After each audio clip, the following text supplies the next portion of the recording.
गुरु के चरणों में समर्पण और उस समर्पण से शिष्य में कैसे कैसे परिवर्तन आते हैं, कैसे कैसे शुभ परिवर्तन आते हैं, इसके उदाहरण स्वरूप हमारे मध्य हमारे परिजन हैं मनोज पांडे जी। उन्होंने अपना उपनाम बजरंगदास रख लिया है। वो प्रमाण है कि गुरु सानिध्य में, गुरु शरण में, गुरु के चरणों में भावपूर्ण निष्ठा से किस तरह के जीवन में अच्छे अच्छे परिवर्तन आ सकते हैं, वो इसका उदाहरण है। उन्होंने असनी आश्रम में एक भव्य मंदिर का निर्माण भी कराया है और निरंतर एक ही आकांक्षा उनके मन में रहती है कि कितनी जल्दी से जल्दी दिन में 2-4 बार हो सके तो भी ठीक है, गुरु के दर्शन कर लूँ, उनका सानिध्य प्राप्त कर लूँ। मैं मनोज पांडे जी से अनुरोध करूँगा कि वो आके अपने विचार व्यक्त करने का कष्ट करें।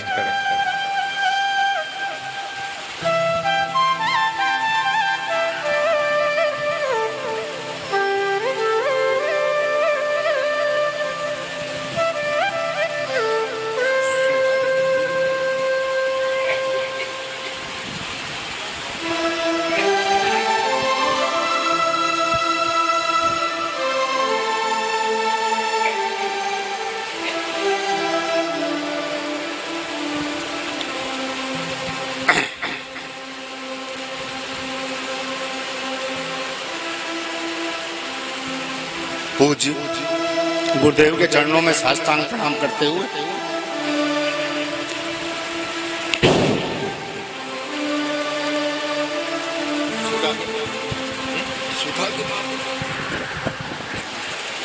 अभी मनोज जी भावुक हो उठे हैं।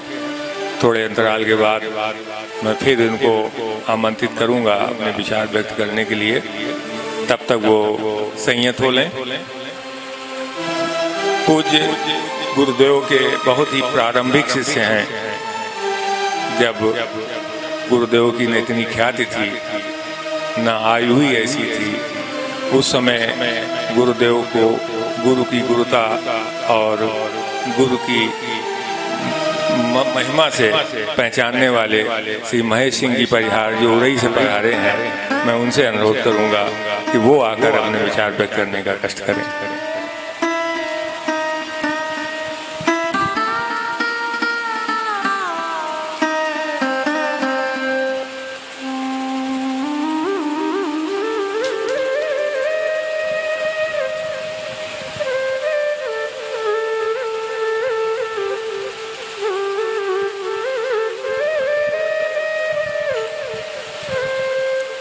बोलो सतगुरुदेव भगवान की, गिरिराज जी महाराज की, बोल बांके बिहारी लाल की और राधा रानी की।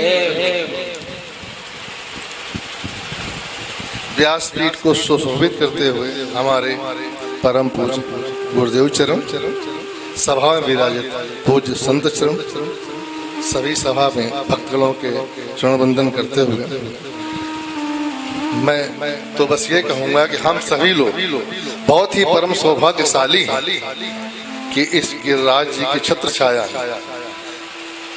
हमारे गुरुराज जी की छत्र छाया में गुरुदेव के मुख से अमृतमयी पावन गंगा का जो ज्ञान गंगा में डुबकी लगाने का सुअवसर मिला है, वो हम ही बहुत ही परम सौभाग्य है। मैं थोड़ी से शब्दों में बस मैं तो निवेदन और विनती करूँगा। सदाचारं समाचारं सर्वदेवमयं गुरुं, सदाचारं समाचारं सर्वदेवमयं गुरुं, महादेवं हेशानं वन्दे त्वत्पादपङ्कजम्। बंदौ गुरुपद कमल नखमन ज्योति सुजान, हरत सकल अज्ञान उर करत प्रकाश महान। गुरुदेव प्रेम के सागर हैं, गुरुदेव प्रेम के सागर हैं और तट आनंद की लहरें हैं। बड़ भागी मानुष तन वो जो गुरु सानिध्य में ठहरे हैं, जो गुरु सानिध्य में ठहरे हैं। और हमारे परम पूज्य गुरुदेव के मुख द्वारा जो अमृतमयी ज्ञान गंगा का जो प्रवाह हुआ है, उस प्रवाह में हम सब भक्तजन जो लोग डुबकी लगाते हैं, उसके क्या क्या लाभ, जो जिस शुद्धा भाव से डुबकी लाता है, उसका पान करता है या समाहित होता है, उसके कैसे कैसे लाभ मिलते हैं, मैं अपने शब्दों के माध्यम से ये भागवत हृदय के बारे में कुछ शब्दों के द्वारा आपके सामने प्रस्तुत कर रहा हूँ। त्रुटियों के लिए क्षमा चाहूंगा। श्रीमद् भगवत गीता को, श्रीमद् भगवत गीता को गुरुदेव ने हृदय गढ़ी, और गंगाधार बन सद्गुरुमुख से हृदय पुराण कढ़ी। हृदय की वाणी है जगत कल्याणी है, ये सद्गुरु वाणी है परम कल्याणी।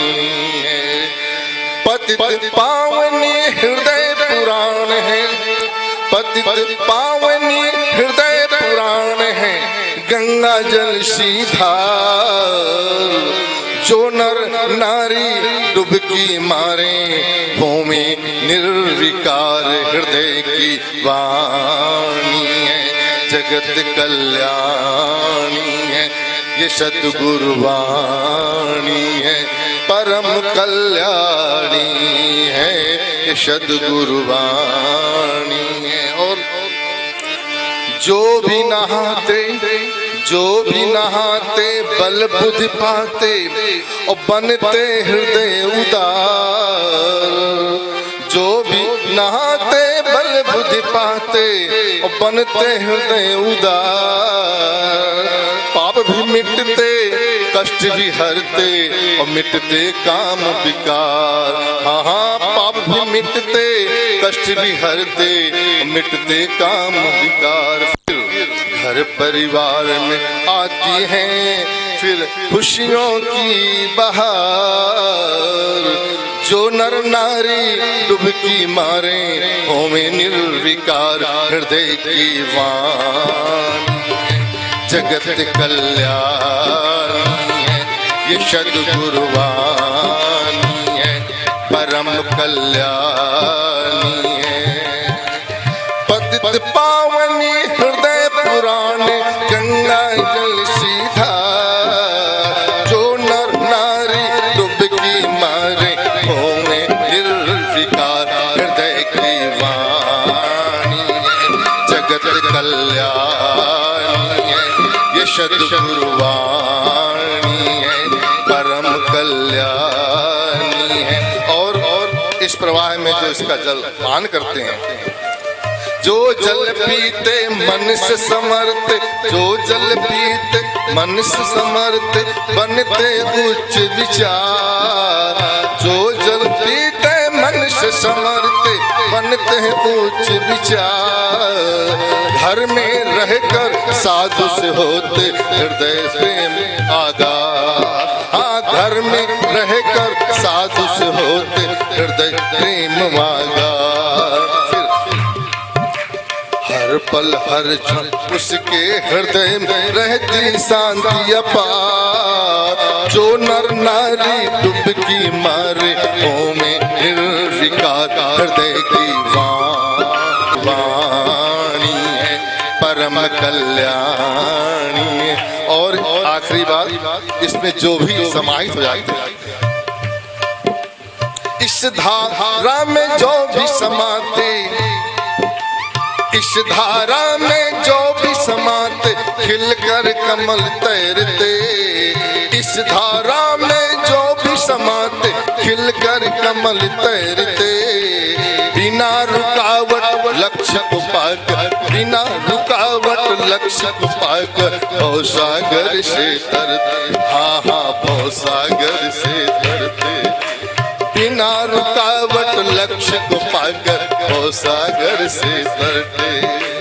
गुरु अनुकंपा में फिर उसका, गुरु अनुकंपा में फिर उसका बीते जीवन सार। जो नर नारी डुबकी मारे हो में निर्विकार, हृदय की वाणी है जगत कल्याणी है, ये सद्गुरु वाणी है परम कल्याणी है। पतित पावनी हृदय पुराने है गंगा जल सीधा। जो नर नारी डुबकी मारे होमे निर्विकार, हृदय की वाणी है जगत कल्याणी है, ये सद्गुरु वाणी है परम कल्याणी है परम कल्याण। बोल सद्गुरुदेव भगवान की, बोल दिगंबर स्वामी की।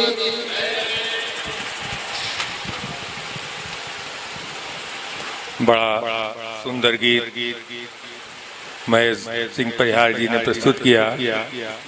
श्रीमद् भागवत हृदय जो ब्रह्मरस समाहित श्रीमद् भागवत का सरल पद्य रूपांतरण है।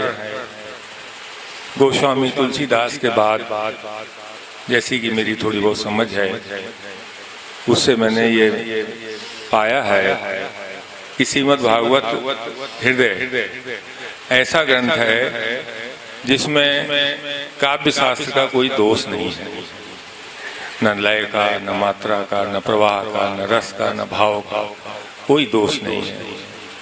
चौपाई सोरठा के कुछ ग्रंथ मैंने देखे हैं जिनमें चूंकि छोटा छंद है ये चौपाई, और उसमें मात्रा आदि का बहुत ध्यान रखना पड़ता है। मात्रा के साथ लय भी होनी चाहिए, प्रवाह भी होना चाहिए, भाव भी होना चाहिए, ज्ञान भी समाहित होना चाहिए। तो लेखक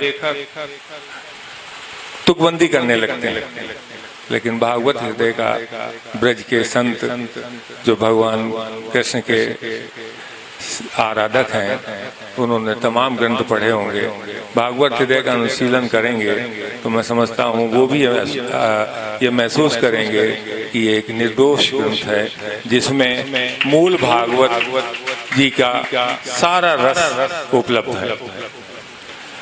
श्री महेश सिंह परिहार जी ने आरंभिक काल में इस ग्रंथ को छपाने में बड़ा श्रम किया है, उनका बड़ा योगदान रहा है। और वो जो परंपरा चली, वो जो श्रृंखला चली, आज के रूप में गद्यानुवाद भी हम लोगों के समक्ष उपलब्ध है।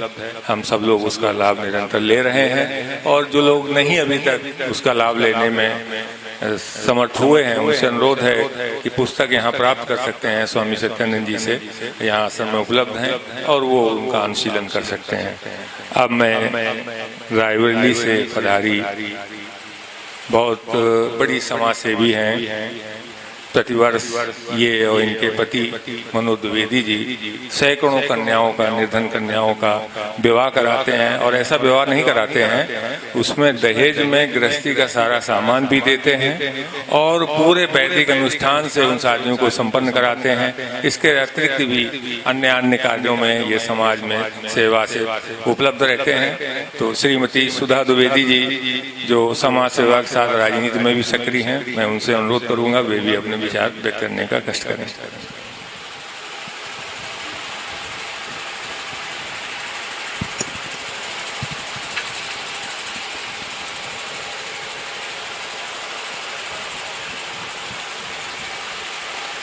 सद्गुरुदेव भगवान की जय, गिरिराज महाराज की जय, सभी संत चरणों की जय। आज यहाँ व्यासपीठ पर विराजमान व्यास और सुखदेव स्वरूप दोनों का स्वरूप धारण कर कर हम सबके बीच में विराजित हैं। मैं उन्हें कोटि कोटि प्रणाम करती हूँ, उनके चरणों में वंदन करती हूँ। यजमान परिवार जो महाभाग्यशाली है, उस परिवार को भी मैं बहुत कोटि कोटि नमन करती हूँ। उन्हीं की कृपा से आज हमें ये अवसर प्राप्त हुआ कि हम सब सद्गुरुदेव भगवान की भागवत हृदय का रसपान कर रहे हैं निरंतर 7 दिनों से। ऐसा लग रहा है मानो गिरिराज आज भी वहीं खड़े हैं, हम सब उसी गिरिराज के नीचे ही खड़े होकर और भगवान की अमृतमयी वाणी को बराबर रसपान कर रहे हैं।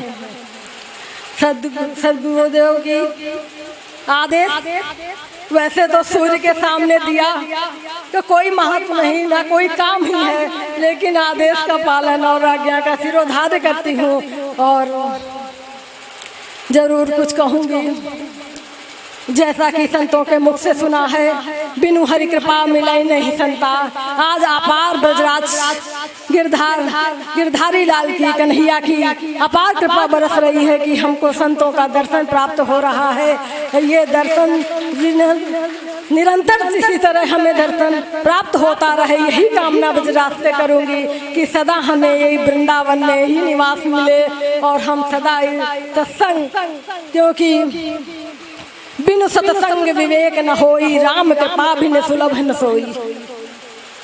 हम सबका विवेक तभी उत्पन्न होगा। अभी मैं सुन रही थी, मुझे ऐसा लग रहा था जैसे अंधकार भीतर बैठा हुआ है, अज्ञान का, अविद्या का, और हमारे संत बराबर उस अंधकार को दूर करने के लिए निरंतर प्रयासरत हैं। हम लोगों की अज्ञानता को मिटा रहे हैं और बराबर हम सब पर कृपा बरसा रहे हैं कि जितनी जल्दी हो सके हमारा अंधकार दूर हो और हम ब्रजराज की शरण में जाकर भक्ति स्वरूप पाकर अपने जीवन को धन्य बनाएं। और जो मनुष्य योनि का एक है कि हम जब आए हैं तो अवश्य हमें भगवान के चरणों में समर्पित होना है, लेकिन बिना संत की कृपा से नहीं हो सकता है। ये संत चरण ही, इनके चरणों में बैठकर हमें भवसागर पार होना है। हमें इनकी अपार कृपा मिले, ये हम पर बराबर निरंतर इसी तरह कृपा बनाकर हमें अमृतमयी भागवत हृदय को जरूर मैं यहाँ कुछ कहूँगी कि भागवत हृदय उसी तरह है जैसे छोटा बच्चा अगर उसे पूरा खाना थाली में दिया जाए तो शायद वो नहीं खा सकता है। माँ उसको सान कर दाल चावल बनाकर और गिलौरी बनाकर खिला देती है। उसी तरह भागवत हृदय हमारे सद्गुरुदेव जी ने दिया है और हम इसका कथा रसपान कर रहे हैं और कितनी जल्दी हम पार हो जाएंगे। ऐसा लगता है वो समय आ गया है कि हम सब लोग भवसागर से पार होने में अब देर नहीं। चाहे वो गौकर्ण जी हो, चाहे परीक्षित जी, सद्गुरुदेव सुखदेव जी के पास बैठे हो, हम सभी लोगों को पार होने का समय भवसागर आ गया है। निरंतर हम इन चरणों पर पड़े रहे, इनका आशीर्वाद लेते रहे। और मैं क्या कहूँ, बारंबार कोटि ब्रज भूमि को प्रणाम करती हूँ, ब्रजरज को प्रणाम करती हूँ, सभी संतों को प्रणाम करती हूँ, इस ब्रज भूमि को प्रणाम करती हूँ। आप सभी यहाँ आए, आप सभी को कोटि कोटि प्रणाम। हम सब इसी तरह निरंतर इसी कथा रसपान भागवत हृदय का करते रहे। कोटि कोटि प्रणाम। इसी के साथ मैं अपनी वाणी को प्रणाम करती हूँ। जय गुरुदेव।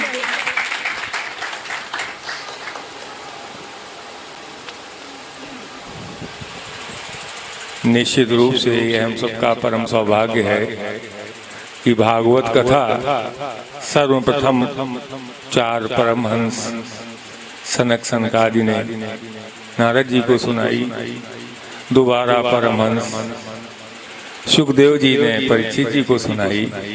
आज हम लोग सौभाग्यशाली हैं कि परमहंस सूर्य प्रबोध आश्रम जी महाराज हम सबको कथा सुना चुके हैं। ये हम लोगों का सौभाग्य है। ये दीक्षित दंपति के सौजन्य से संपन्न हुआ आयोजन हम लोगों के लिए सौभाग्यकारी होगा। अब मैं अनुभव करता हूँ कि मनोज पांडे जी संयत हो चुके हैं और वो भाव यात्रा में रहते हैं, निरंतर भाव यात्रा में रहते हैं। मन से नहीं, हृदय से जोड़ते हैं, तर्क से नहीं, भाव से जोड़ते हैं। तो वही भाव आज इनका परिलक्षित भी हो गया कि भावुक हो गए। अब मैं उनसे अनुरोध करूंगा कि वो अपने विचार व्यक्त करने का कष्ट करें।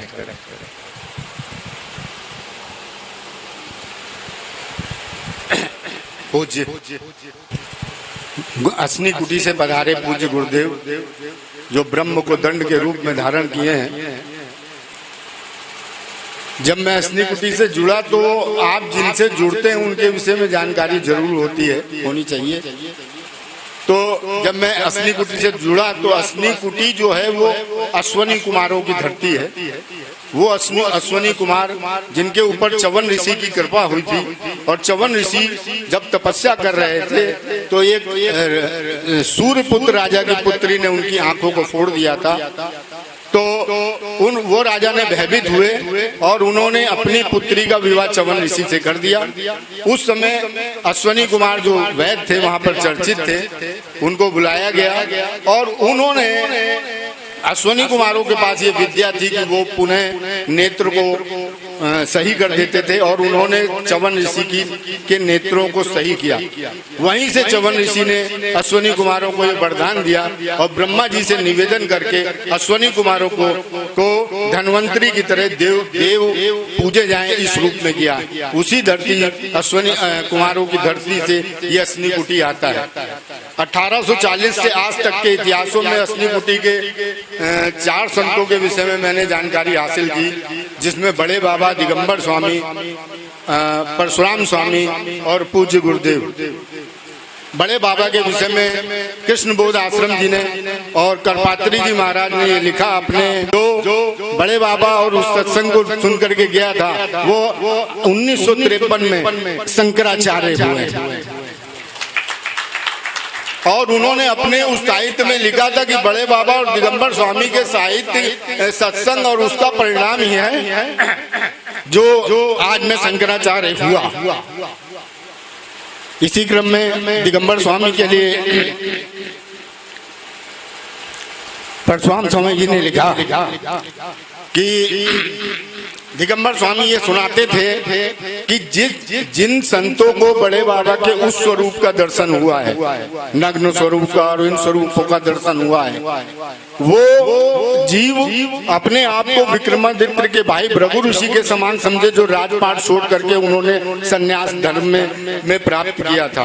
हजारों संतों के विषय में जो मुझे काली किशोर जी से साहित्य प्राप्त हुआ है, उसमें प्रभुदत्त ब्रह्मचारी जी जैसे संत भी उन्होंने अपनी कथनी में बड़े बाबा और दिगंबर स्वामी का वो रखा है। अब मेरा भक्त भाव ये सोचता है कि शैव परंपरा से आने वाले आदि शंकराचार्य के 10 शिष्य हैं, 10 में से आश्रम नामी पद्धति से आने वाले ये संत जो हमेशा जिनका गुरु मंत्र भी शिव को ही वो करता है, उनके श्रीमुख से हरि का चरित्र निकलना उसी तरीके से मेरे को लगा जैसे राम के द्वारा रामेश्वरम का स्थापना करना है। और रामेश्वरम की स्थापना में एक खास बात ये थी जो शास्त्रों से मिला है कि मर्यादा पुरुषोत्तम राम एक ही बार आनंदित हुए हैं और एक ही बार उन्होंने नृत्य किया है, जो मैंने पूज्य गुरुदेव के श्रीमुख से भी सुना है।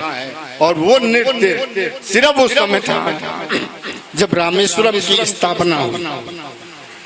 उसी माध्यम से पूज्य गुरुदेव द्वारा उनके गुरुदेव द्वारा कि एक दिन मेरा सन्यासी हजारों चौपाई लिखेगा, मुझे लगता है कि वही विचारधारा और वही उपासना का लेवल पूज्य गुरुदेव के शीर्षस्त्र में रहा होगा, जब उस हरि के चरित्र को 18,000 संस्कृत के श्लोकों को 8,885 चौपाई 59 छंदों और 50 दोहों में परिवर्तित करके 18,000 संस्कृत के श्लोकों को भागवत हृदय के रूप में इन जन कल्याण में भेजा।